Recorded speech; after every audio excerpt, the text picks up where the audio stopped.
Total cost of production, चलिए, plus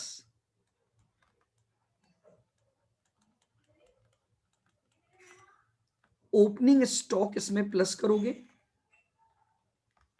और minus closing stock,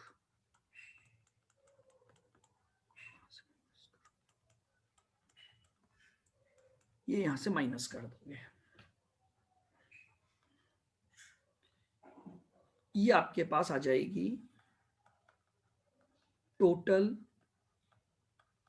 cost of goods sold.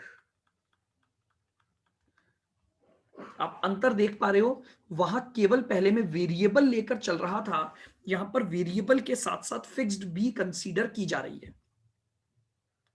यह आ गया total cost of goods sold. लिख लिया यहां तक?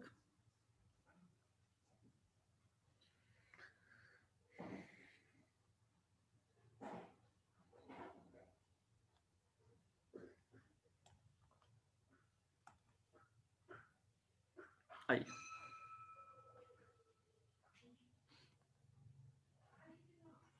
फिर लिखेंगे वेरिएबल सेलिंग ओवरहेड्स और फिक्स्ड सेलिंग ओवरहेड्स। वेरिएबल और फिक्स्ड साथ साथ आएंगे। बैक करूं? बैक ले लो।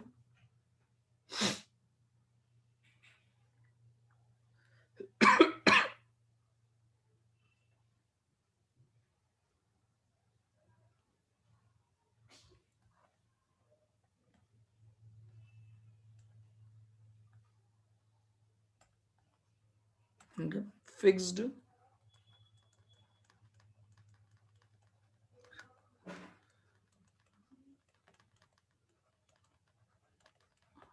ओवरहेड्स, ये लीजिए, ये आपके पास आ गई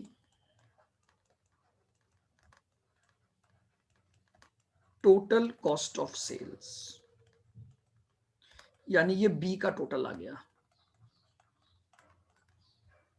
तो अब आप प्रॉफिट निकाल सकते हो,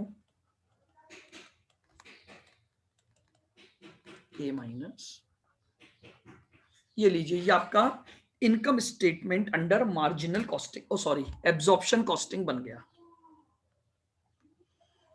कल हम कौन सा इलस्ट्रेशन कर रहे थे मॉड्यूल का,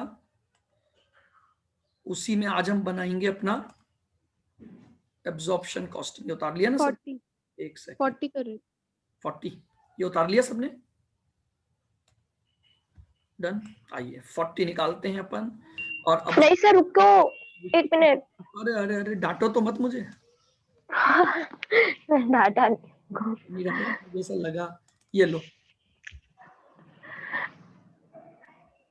हाँ ठीक है, ओके सर। चलिए आ जाओ, एग्जाम्पल नंबर 40।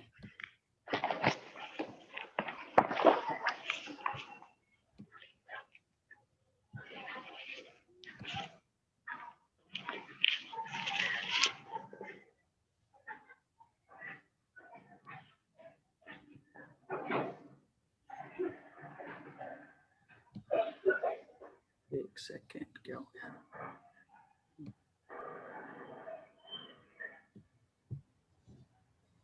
ज्यादा नीचे जाएंगे।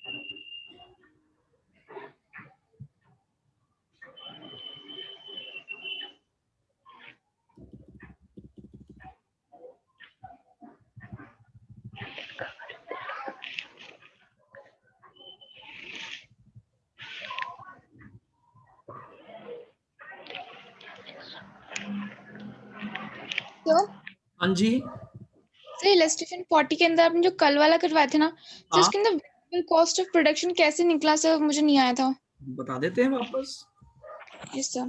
देखो, आपको स्टैंडर्ड कॉस्ट ऑफ प्रोडक्शन दे रखी थी 11 रुपए, हाँ। ठीक है, तो 11 रुपए तो लगे ही लगे हैं आपके। और यूनिट कितनी बनाई आपने?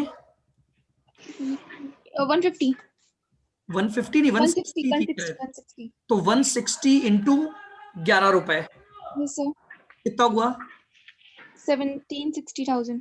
लेकिन इसने बोला है कि एक्चुअल जो प्रोडक्शन कॉस्ट है ना वो स्टैंडर्ड से 35,000 ज्यादा लगी है, यस सर, और ये जो 11 रुपए थी ये स्टैंडर्ड थी, यस सर, तो इसमें 35,000 और प्लस कर दो ओके सर, तो आ जाएगा। ठीक है, ठीक है सर। आइएगा अब अपन बनाएंगे इनकम स्टेटमेंट अंडर एब्जॉर्प्शन। तो देखिएगा आपकी सेल्स तो 30 लाख थी ना,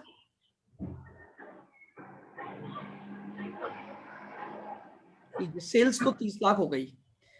अब अपने को निकालनी है total cost of sales, total cost of sales.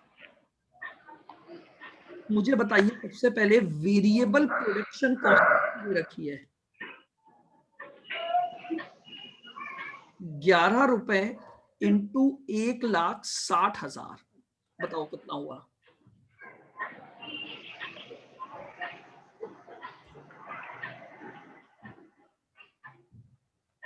17,60,000। फिर फिक्स्ड प्रोडक्शन कॉस्ट,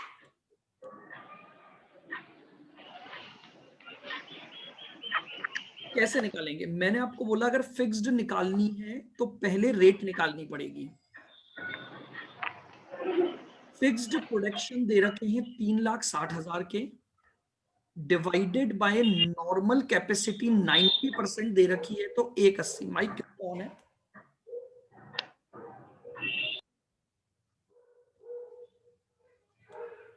हाँ जी, बताइए आपके पास रेट कितनी आ गई?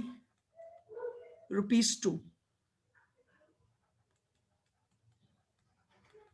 तो एक्चुअल में आपकी बनी है 1,60,000 यूनिट इंटू ₹2, तो आपका खर्चा आ गया 320। सर कैसे किया सर? 360 को 180 से क्यों किया? क्या फॉर्मूला लिखा था अभी अपन ने रेट निकालने का? Cost divided by normal capacity. Normal capacity दे रखा है 90%, 2 लाख का 90% कितनी हो गई यूनिट? 180। तो 180, तो ₹2 आ गया। Yes sir. लेकिन अब हमने अगर प्रोडक्शन 160 किया तो रिकवर कितनी कर पाओगे आप? 160 को 2 से इंटू कर देंगे। हाँ, तो मेरे पास यानी रिकवरी हो गई 320 की। यहां तक क्लियर? बताओ। Yes sir. चलिए अब अंडर एब्जॉर्प्शन ओवर एब्जॉर्प्शन ढूंढते हैं। देखिएगा मेरी बात ध्यान से सुनना, मुझे ये बताओ अंडर एब्जॉर्प्शन और ओवर एब्जॉर्प्शन के लिए पहले मुझे चाहिए, देखो एक तो है मेरी वेरिएबल, एक है मेरे फिक्स्ड। मुझे बताओ मेरे एक्चुअल खर्चे हुए कितने हैं? एक्चुअल वेरिएबल में एक्चुअल कितना हुआ था आपका? 1795 हुआ था।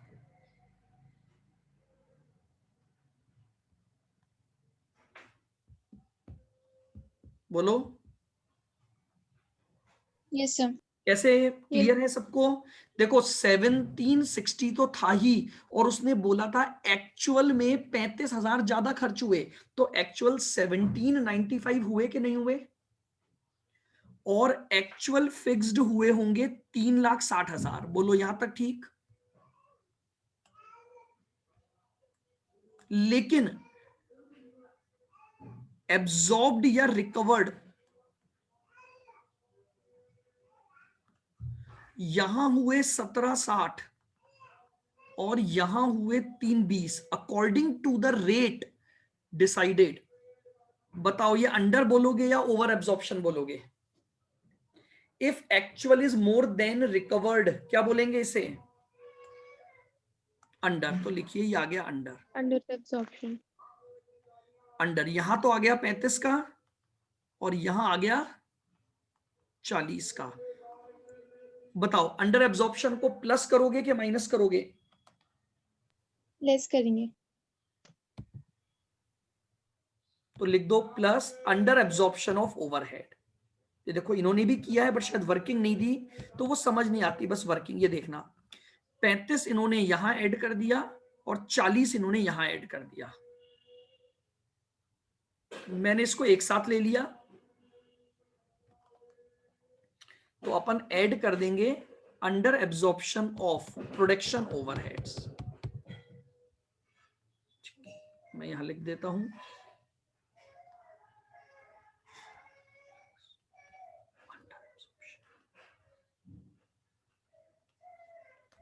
कितना है टोटल 75। बताइए अब आपकी प्रोडक्शन कॉस्ट कितनी आ गई? Production cost 1760 plus 320 plus 75। अब मैं यहां रुक रहा हूं, पहले यहां तक का पॉइंट समझ लो, कोई डाउट हो तो मुझसे आप पूछ सकते हो। पहले आराम से टाइम लो, समझो बिल्कुल ध्यान से। बस ये कॉन्सेप्ट है जो ध्यान रखना है एब्जॉर्प्शन कॉस्टिंग बनाते समय।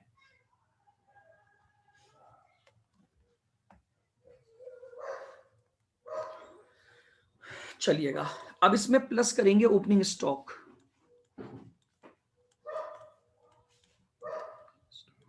ओपनिंग स्टॉक की यूनिट कितनी थी हमारी? 10,000 इंटू 13 रुपए। 13 क्यों हुआ? 11 रुपए तो हमारी वेरिएबल कॉस्ट है और 2 रुपए की रेट हमने निकाली थी फिक्स्ड की। तो हमारी टोटल कॉस्ट मैंने आपको लिखवाया भी है, स्टॉक का वैल्यूशन टोटल कॉस्ट पर होना है, यानी वेरिएबल प्लस फिक्स्ड। तो 11 रुपए तो मेरी वेरिएबल हो गई, 2 रुपए मेरी फिक्स्ड हो गई, तो ये मेरे पास आ गया 1,30,000। माइनस करेंगे क्लोजिंग स्टॉक, निकालो क्लोजिंग स्टॉक की वैल्यू। क्या फॉर्मूला बताया था? प्रोडक्शन कॉस्ट है 21,55,000 डिवाइड बाय यूनिट्स हैं 160 और इनटू क्लोजिंग स्टॉक बचा हुआ है 20,000 का। बताइए क्लोजिंग स्टॉक की वैल्यू क्या आ गई? 21,55 डिवाइड बाय 160 इंटू 20,000, 269,375 लीजिए।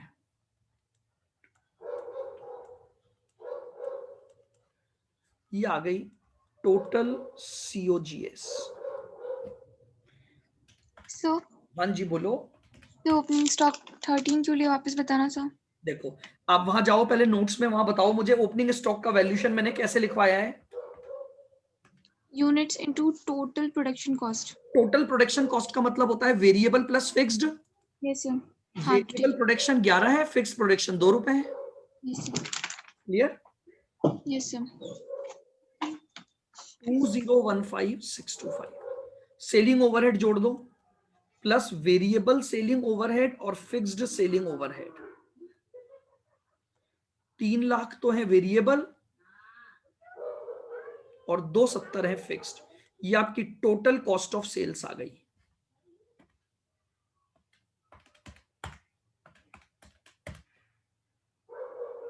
$2,585। अब सेल्स में से माइनस कर दो तो ये प्रॉफिट आ जाएगा। Profit is equal to minus 30 lakh, 414,375। ये आ रहेगा, देख लेना एक बार, चेक कर लो नीचे।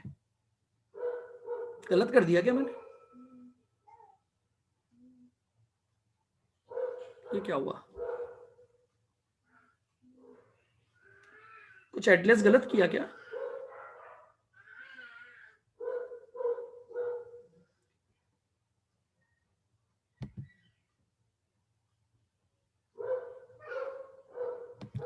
नहीं बट प्रॉफिट तो अलग आ रहा है ना, वो देख रहा हूं मैं तो फिर। अच्छा सॉरी, वेरिएबल गलत लिख दिया ना, 3 लाख थोड़ी है ये, 4.5 लाख होंगे ना ये। हाँ सर वही देख रहे थे। मैंने कहा कहीं ना कहीं तो गलती की है कुछ ना कुछ। 3 रुपए पर यूनिट है ना, कितना था? सॉरी, तो ये आपका आएगा 4.5 लाख। वापस निकालो कॉस्ट, ये चेंज हो जाएगी आपकी, कॉस्ट और प्रॉफिट दोनों चेंज होंगे ना। तो देखो ये था आपका 201, ये भी गड़बड़ हो गया, वापस निकालता हूं। 21,55,000 प्लस 130 माइनस 269,375, ठीक है ना। ये मेरे पास आ गया 2015625 प्लस इसका आएगा 2735625। 2735625, तो प्रॉफिट कितना आएगा? माइनस कर दो 30 लाख में से, 264375। यही आ रहा है ना? Yes sir. ये लीजिए, ये आपका इनकम स्टेटमेंट आ गया अंडर एब्जॉर्प्शन कॉस्टिंग।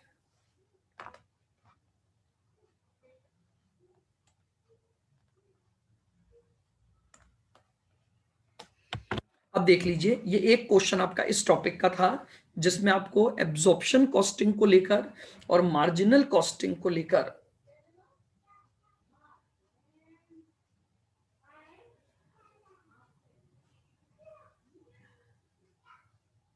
बना लीजिए यहां तक, फिर आगे बढ़ते।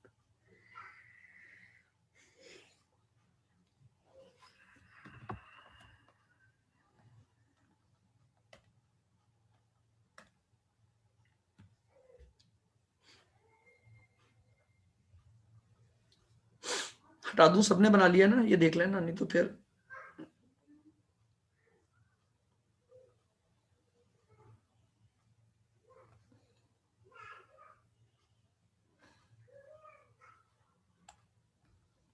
चलिएगा। आओ, अब उसने पूछा है आप ये बताइए कि इन प्रॉफिट में डिफरेंस क्यों आया, आइटम्स को चेक कर लो।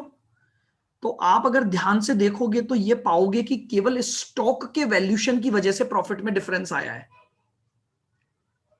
आप देखो ध्यान से, बाकी सारे आइटम सेम हैं, सिर्फ ओपनिंग स्टॉक और क्लोजिंग स्टॉक की वैल्यू अलग अलग है। अपने दोनों इनकम स्टेटमेंट को चेक करो तो आपको यह दिखाई देगा कि आपका ओपनिंग और क्लोजिंग अलग था, और उसी बात को उसने नीचे समझाया है। देखना, ये देखो, मैं आपको यहां दिखाता हूं। सबसे पहले मुझे आप बताओगे, आप अपने आंसर पे जाना, मुझे बताओ ओपनिंग स्टॉक, सुनो ध्यान से बिल्कुल, ओपनिंग स्टॉक आपने मार्जिनल में कितना लिखा हुआ है? 1,10,000। Yes sir. और एब्जॉर्प्शन वाले में कितना लिखा हुआ है? 1,30,000। मुझे एक बात बताओ, ओपनिंग स्टॉक डेबिट आइटम है या क्रेडिट आइटम है? डेबिट। तो अगर आपने ज्यादा लिखा है तो आपका एब्जॉर्प्शन का प्रॉफिट कम होना चाहिए कि नहीं होना चाहिए? Yes sir. यानी Yes. इसकी वजह से आपका प्रॉफिट पर इंपैक्ट आ रहा है माइनस का 20,000 का। ठीक है, यस सर। क्लियर बिल्कुल। आओ, Yes, अब sir. इसी तरह से अपन बात करते हैं एक बार क्लोजिंग स्टॉक पर। बताइए मार्जिनल पर क्लोजिंग कितना लिखा है आपने? 224,375। 224,375. 224,375। और एब्जॉर्प्शन में 269,375। 269,375। ये क्रेडिट आइटम है कि डेबिट आइटम है? क्रेडिट। अगर Credit क्रेडिट ज्यादा लिखा है एब्जॉर्प्शन में तो प्रॉफिट ज्यादा ज्यादा ज्यादा होगा। तो प्लस का बताओ कितना आया चेंज?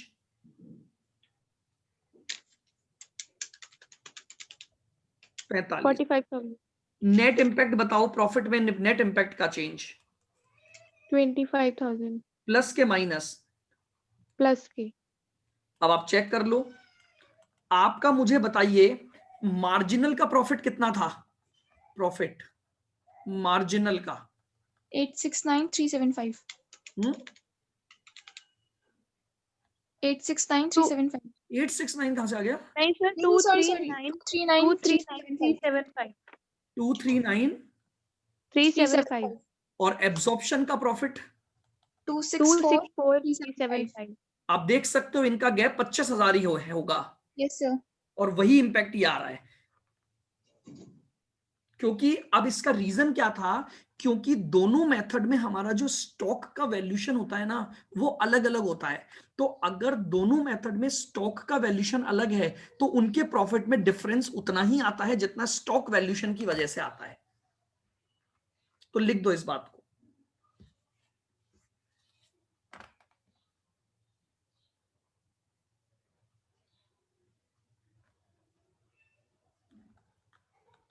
यहां पर डिफरेंस आ रहा है प्लस का 25, और वो प्लस का 25 मुझे यहां से मिल गया।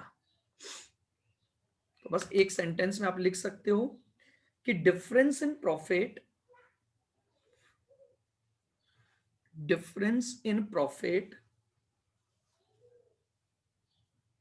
is due to stock valuation.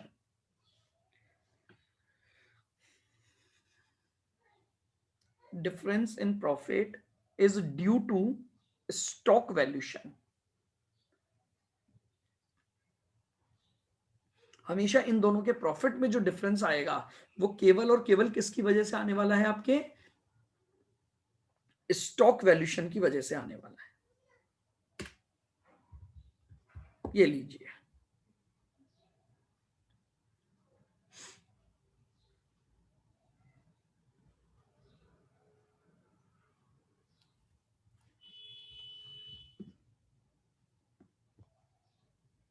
Sir इसको प्रेजेंट कैसे करना है? अच्छा इस तरीके हाँ बस ये आप लिख दो ना, हमने ओपनिंग स्टॉक का इंपैक्ट दिखा दिया, आप चाहो तो दिखा दो, नीचे लिख दो कि impact due to stock valuation will be as under.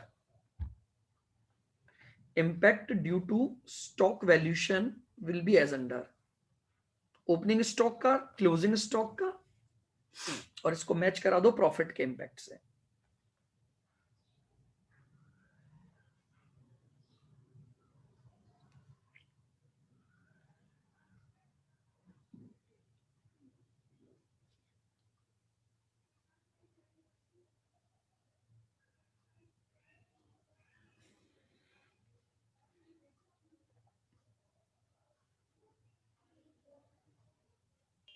Sir आज और कोई क्वेश्चन कराओगे क्या? बस हो गया, कल से अपन अब आप इसके सारे क्वेश्चन कर सकते हो। तो अब start with the study material, है ना? Yes sir. तो अब हम यस सर, प्रॉब्लम्स काफी सारी हैं इसमें। हाँ बिल्कुल लेंगे वो प्रॉब्लम, हम इसको बांट देंगे, क्वेश्चन ज्यादा है ना इसमें yes yes sir. Sir. Total. तो अपन ऐसा करते हैं कि सबसे पहले, क्योंकि आज आपके पास अब और क्लासेस नहीं है, अगर टाइम निकाल पाओ तो सबसे पहले आप 1 से 20, ओके सर। Okay sir. ठीक है ना? तो 1 से 20 करने हैं आपको, ठीक है फिर अपन सर उसको फिर बांट इसमें देंगे, स्कैनर के क्वेश्चंस उसके बाद लेंगे, क्योंकि यार सब एक साथ चलेंगे ना तो क्या डाउट सारे एक साथ क्लियर होते जाएंगे, वरना क्या कोई सा क्वेश्चन करेगा, कोई सा, तो फिर डाउट लेने में दिक्कत ज्यादा आएगी। तो भाई यस अपन ये सर। मान लो एक बार में 1 से 20, अगली बार में रिमेनिंग, फिर उसके बाद स्कैनर को भी इसी तरह से डिवाइड कर देंगे अपन। Okay sir. उससे क्या है कि सारा सिस्टमेटिक तरीके से अपना कवर अप आ जाएगा चैप्टर। सर एक बार इलस्ट्रेशन 26 है ना सर, हाँ स्मॉल कार बिग कार वाला, हाँ हाँ तो सर उसके अंदर जब 19,000 किलोमीटर का निकालते हैं ना, हाँ, तो फिक्स कॉस्ट और वेरिएबल कॉस्ट मतलब किस तरीके से आई सर वो बता दीजिए। कॉस्ट तो सेम रहेगी, केवल पेट्रोल चेंज होगा बस। तो sir fix cost Fixed cost change होती नहीं 5,900 ना? है क्या चीज? Sir. Fix cost small car के अंदर 5,900 हम्म, है और बिग कार के अंदर 3,500 है। ठीक है, ये तो लिया ही नहीं था ना सर पहले वाले में 10,000 में। लिया ना मैंने, अलग अलग लिख के 1200, 1000, 700 लिया तो है, repairs and maintenance, depreciation. So, इनका टोटल करके। हाँ वो टोटल है, आपने मैंने सेकंड वाले में टोटल लिख दिया था, यस सर। उसमें मैंने तो मुझे यही इंडिविजुअल। समझ में नहीं आ रहा था कि मतलब सोचा कि 10,000 और सेम रहेंगे फिक्स कॉस्ट, लेकिन हो सकता है कि किलोमीटर के चक्कर में मतलब कोई और फिक्स कॉस्ट लग गई हो। नहीं नहीं नहीं, मैंने क्या किया था, जो 10,000 निकाला था तो अलग अलग लिखे थे, यस सर। और अब फिर मैंने एक साथ लिख दिया था सेकंड वाले पार्ट में। Okay sir. फिक्स कॉस्ट इन्हीं तीनों का टोटल है, डेप्रिसिएशन, रिपेयर्स और टैक्सेस का, ये तो फिक्स कॉस्ट हो गई। और जो पेट्रोल है वो अपनी किलोमीटर के हिसाब से है, तो वो चेंज हो जाएगी, बस वेरिएबल कॉस्ट। Yes sir. और बोलो। सर हाँ आपने ये ओपनिंग स्टॉक और क्लोजिंग स्टॉक का जो प्लस माइनस का डिफरेंट बताया था ना, एक मिनट वापस समझा दीजिए। वापस लो, देखो मार्जिनल में ओपनिंग 110 लिखा आपने, और एब्जॉर्प्शन में ओपनिंग 130 लिखा है। Yes sir. Opening stock debit side आता है कि नहीं आता है? यस सर, डेबिट साइड आता है। डेबिट साइड अगर ज्यादा हो रही है तो प्रॉफिट क्या हो जाते हैं? कम हो जाते हैं, क्योंकि उधर क्रेडिट साइड कम हो जाता है। तो इसलिए मैंने यहां पर तो लिखा कि नेगेटिव 20,000 का इंपैक्ट है, प्रॉफिट कम हो क्योंकि हाँ मार्जिनल में कम है। हाँ ठीक है सर। एब्जॉर्प्शन में है ना, एब्जॉर्प्शन के अकॉर्डिंग मैं ये बोलूंगा कि अच्छा एब्जॉर्प्शन में प्रॉफिट कम हो जाएगा। हाँ अनुश्री, अच्छा हाँ ठीक है सर। आओ अब इसी तरह से क्लोजिंग देखो, मार्जिनल में क्लोजिंग इतना है और एब्जॉर्प्शन में क्लोजिंग इतना है। हम्म। क्लोजिंग आता है क्रेडिट साइड यानी इनकम साइड, यस सर। तो अगर इससे एब्जॉर्प्शन में ज्यादा है तो प्रॉफिट भी बढ़ेगा, हम्म। तो प्लस का 45 हो गया एब्जॉर्प्शन कॉस्टिंग में। मैंने एक को बेस बना लिया बस। अच्छा आपने एक को बेस बना के बता रहे हो। हाँ, किसी भी एक को तो बेस ठीक बनाना ही है पड़ेगा ना कंपैरिजन के। ठीक है सर। तो इसका ठीक है। मतलब एब्जॉर्प्शन कॉस्टिंग में नेट इंपैक्ट आ गया कि मेरा प्रॉफिट मार्जिनल के कंपैरिजन में 25 ज्यादा आएगा नेट इंपैक्ट। हाँ बस वही मैंने यहाँ चेक कर लिया कि ये मेरा मार्जिन, ठीक है। तो ये मेरा एब्जॉर्प्शन का, तो मैंने ये देखा कि मेरा एब्जॉर्प्शन का जो प्रॉफिट है वो 25,000 ज्यादा आ गया। अच्छा ठीक है सर। चलिए अभी ब्रेक है आपका।